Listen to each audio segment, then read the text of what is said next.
Hey everyone! Over the past few weeks, the Social Security Administration has been quietly making some fantastic upgrades to the mySSA site. So in today's video, I'm going to walk through some of these updates and show you how using these tools can help you build a better plan for retirement. So let's jump right into the mySSA account portal.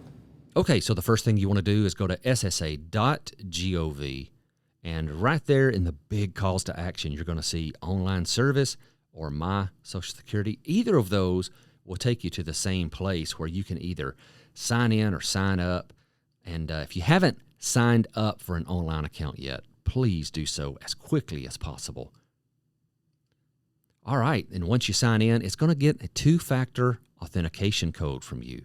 Now, you can either set that up by cell phone, where it'll text you the code, or you can do that by email, and you can actually set up both where you can choose, do you want this to be emailed to you or sent to your phone number?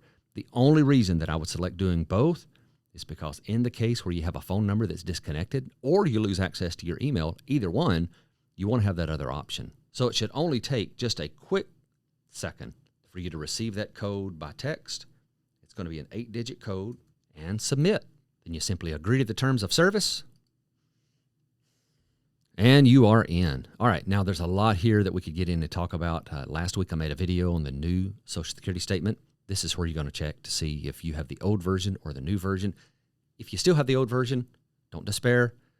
Right now, the new version is only available to about 20% of individuals who have a mySSA account, but the new version is coming out to everyone, and that's supposed to be by the end of calendar year 2021. So that's going to be coming. We could talk about the fact sheets, replace your Social Security card, but I don't want to get into all of that now. I do want to take a quick stop here. For this individual, it shows that they earned $66,000 in 2020. Then it says, is this correct? One of the things that I talked about in that video last week was how you don't get to see your full earnings record on that statement. They put some of your older earnings in 10-year blocks. And this is where you would want to go to review your full earnings record. Click that link and it'll take you to it. What I want to get to is this plan for retirement. Now, here's why this is a useful tool. Now, it's not very deep, but it is very useful. The Social Security Administration gives you benefits estimates in your Social Security statement, generally at age 62, full retirement age, and age 70. But as you know, people don't always retire right on one of those dates. And so they want to know, how is this going to impact my payment? And so they may watch one of my videos where I say, for the first 36 months, you subtract 5/9 of 1%. And for any months after that, it's 5/12 of 1%. But that's a bunch of math. And who wants to do that?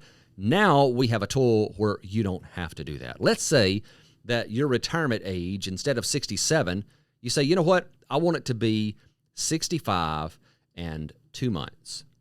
And then just calculate, and it shows you what your benefits estimate is going to be at 65 and 2 months. You can even go down here and print a copy of that, and it's going to put that custom quote amount in that copy. So really useful if you want to give that to somebody for them to help you build a retirement plan, or whatever the case may be.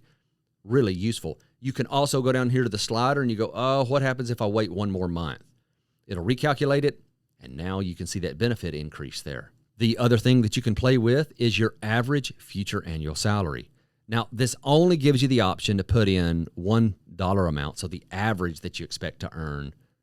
I would love to see them come out with a variable earnings amount, but they haven't yet. I know it's complex, so they're wanting to keep this fairly simple and to get it used by as many people as they can. But let's just say that, hey, I'm going part-time, and I'm not going to earn $66,000 in the years ahead. It's only going to be $33,000. And then you can see how at 65 and 3 months, or we can change that back to 65 and 2 months, which is where we started. You can see how that changes that benefit amount by cutting your salary down. So there's $33,000. That's at $1,916. And if we go back to the $66,000, which is just saying, hey, we're going to earn the same thing for the rest of our career, all the way up to 65 and 2 months. Now, instead of 1916, it's 2,229. So you can get in here and you can start playing around with how much extra earnings are going to impact your benefit amount.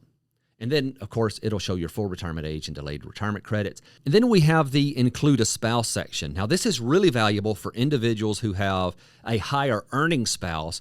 And let's say that you know that part of your benefit is going to probably come from a spouse. You can get in and you can say, okay, I'm going to file for my own benefit at 65 and 2 months, but my spouse is not going to file for their benefit until I'm 67. Now, remember, the higher earning spouse has to file first. And so far, they haven't really had a good tool that was easily accessible where you could put in the filing age effectively of your spouse. And that's when you want this benefit to begin. And then you would just put in their primary insurance amount, and that's their full retirement age benefit.